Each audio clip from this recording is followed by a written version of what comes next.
तो दोस्तों, Japan airlines की सर्विसेज के बारे में तो आपने सुना ही होगा। जापान एयरलाइंस की जो सर्विसेज है वो बहुत ही टॉप नॉच सर्विसेज हैं through out airlines in Japan. And इस सर्विस को एक्सपीरियंस करने के लिए मैंने सोचा कि क्यों ना इस बार मैं भी जापान एयरलाइंस की फ़्लाइट से इंडिया ट्रैवल करूं। तो इस बार मैंने ट्रैवल करा वाया जापान एयरलाइंस एंड इस बार मुझे इंडिया से आते हुए बहुत ही शॉकिंग एक्सपीरियंस मिला। क्या था वो एक्सपीरियंस एंड क्या चीज़ें मेरे को फेस करनी पड़ी, आइए चलिए वीडियो में जानते हैं। तो दोस्तों, बात है ये 25 अप्रैल की। मैं अपनी फ़्लाइट को बोर्ड करने के लिए घर से निकला था अराउंड 3:30, क्योंकि मेरी इवनिंग 7 बजे की फ़्लाइट थी। तो बेस्ट यही रहता है कि आप 3 या 3.5 आवर पहले एयरपोर्ट पहुंच जाएं, जिससे आप अपने इमिग्रेशन, लगेज एंड बाकी सारी चीज़ों से आप जल्दी फ्री हो सकें। एंड ऑनेस्टली उस दिन बहुत ज़्यादा भीड़ भी थी, तो मैंने एक्सपेक्ट नहीं करा था कि इतनी भीड़ होगी, क्योंकि जापान से जब मैं इंडिया आ रहा था तो काफ़ी ज़्यादा खाली थी फ़्लाइट एंड बिल्कुल भी भीड़ नहीं थी। मेरे को बिल्कुल टाइम नहीं लगा था। बट अब जब मैं इंडिया से वापस आया था तो बहुत ज़्यादा भीड़ थी। तो मैं टाइमली अपने एयरपोर्ट पहुंचा एंड मैंने अपने लगेज चेक इन वेक इन सब कुछ करा चुका था। एंड अराउंड 7:30 हमारी फ़्लाइट चलती है। आई थिंक ऑलमोस्ट 2-3 आवर्स के आसपास हो चुके थे फ़्लाइट के अंदर ही। मेरा डिनर भी हो गया था, मैं डिनर सर्व कर दिया था, सब कुछ कर दिया था, एवरीथिंग वॉज डन। एंड उसके बाद एक अनाउंसमेंट होती है कि due to some technical issues flight को वापस लेके जाया जा रहा है। And I was completely shocked, क्योंकि मैंने ऐसा कुछ एक्सपेक्ट नहीं करा था।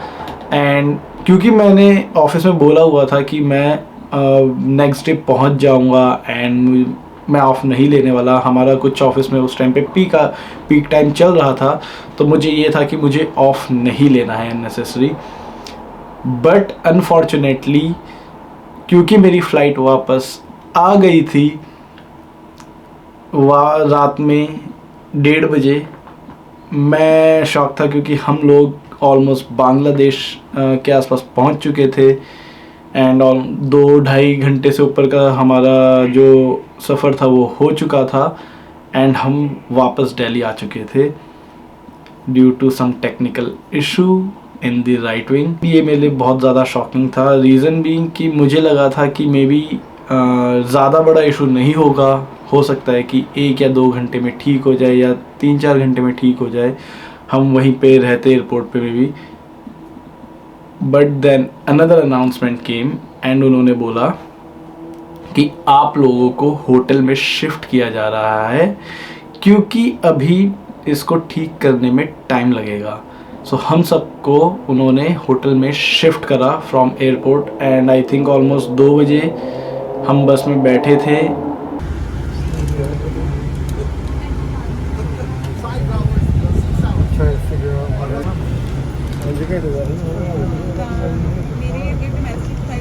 एंड 2:45 बजे हम अपने होटल पहुँचे थे।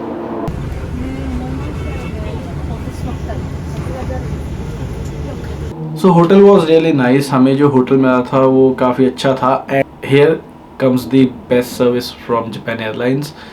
उन्होंने जितने भी लोग थे सबको एक एक इंडिविजुअल रूम दिया था।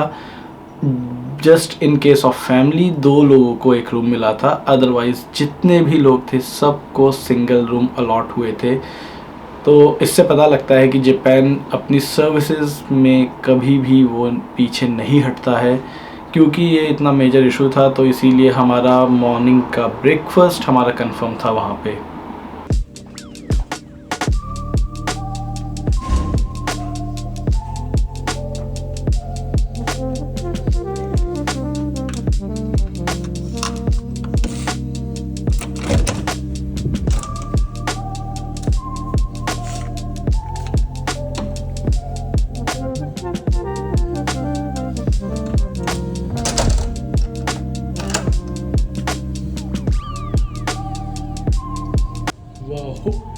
Wow, what a hotel. काफ़ी अच्छा रूम मिला है मेरे को। I am really feeling amazing, काफ़ी अमेजिंग रूम है, I love it. And bed भी काफ़ी अच्छी क्वालिटी है, बहुत ही अच्छा सा क्लोजेट है, it's really nice.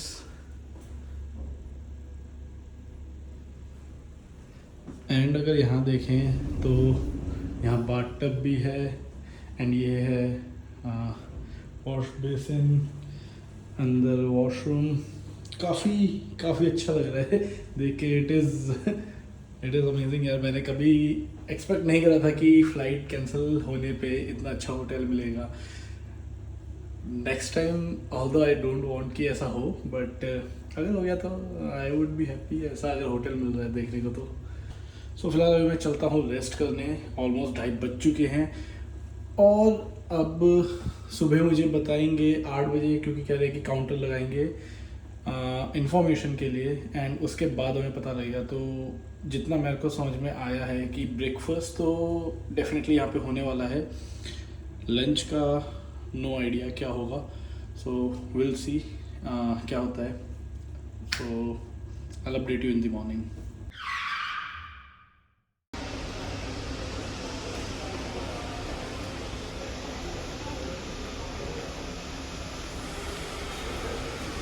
And this is the interior of the hotel. आप देख सकते हैं वहाँ पे जाल के एक मेंबर हैं जो बता रहे हैं सब कुछ इंफॉर्मेशन। तो अभी यही लोग हमें कंफर्मेशन देंगे कि कितने बजे हमारी फ़्लाइट चलने वाली है, क्या कब तक हम एक्सपेक्ट कर सकते हैं फ़्लाइट के चलने का। तो लेट्स सी क्या होता है। सो फाइनली मुझे कंफर्मेशन मिल गया है, एंड उन्होंने मुझे बताया है कि जो फ़्लाइट है वो मुझे रात की मिलेगी, अराउंड 10 के आसपास मेरी फ़्लाइट है। तो आई थिंक होटल से चेकआउट हमारा होगा ऑलमोस्ट अराउंड 6, तो मे बी 6 बजे या 5:30 बजे के आसपास हम यहाँ से होटल से निकलेंगे, एंड उसके बाद जाएंगे। इमिग्रेशन वगैरह सारा प्रोसेस मुझे दोबारा करना पड़ेगा, थोड़ा ये वाला हसल पार्ट रहेगा, बट ठीक है, I can't do anything. And I would be back to Japan by morning 9 AM। Although ये इशू होने से मुझे पूरा एक दिन का ऑफ लेना पड़ा है ऑफिस से, which I really don't wanted to take, but अभी कोई ऑप्शन था नहीं मेरे पास, क्योंकि मेरे पास यूनिवर्सल जो चार्जर था वो घर पे ही रह गया था। एंड यहाँ पे मेरे को पावर डिलीवरी के लिए काफ़ी इश्यूज़ हैं, तो मेरे पास सिर्फ अभी पावर बैंक है जिससे मैं चार्ज कर रहा हूँ सारी चीज़ें। So that's it. सो अभी फ़िलहाल तो मैं आई थिंक लंच का टाइम हो रहा है ऑलमोस्ट, तो अभी लंच करके आऊँगा, एंड उसके बाद I will take rest again, क्योंकि मेरे पास और कुछ है नहीं अभी होटल में करने को, तो यही एक काम होगा।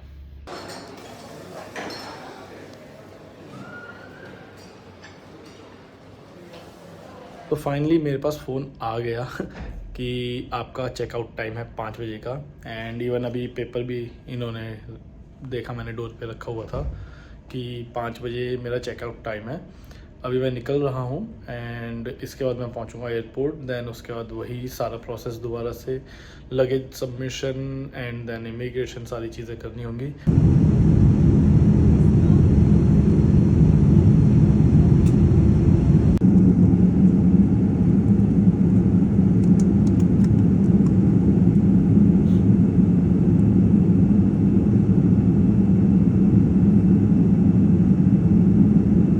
सो फाइनली मैं लैंड कर चुका हूँ टोक्यो में, एंड फ़्लाइट मेरी ऑलमोस्ट 10 to 15 मिनट्स डिले हो गई है। अब एक चीज़ अच्छी हुई कि सारी चीज़ें मेरी with in short period of time जल्दी सारा क्लियर हो गया मेरा। अब बस मुझे लगेज कलेक्ट करना है एंड जाना है।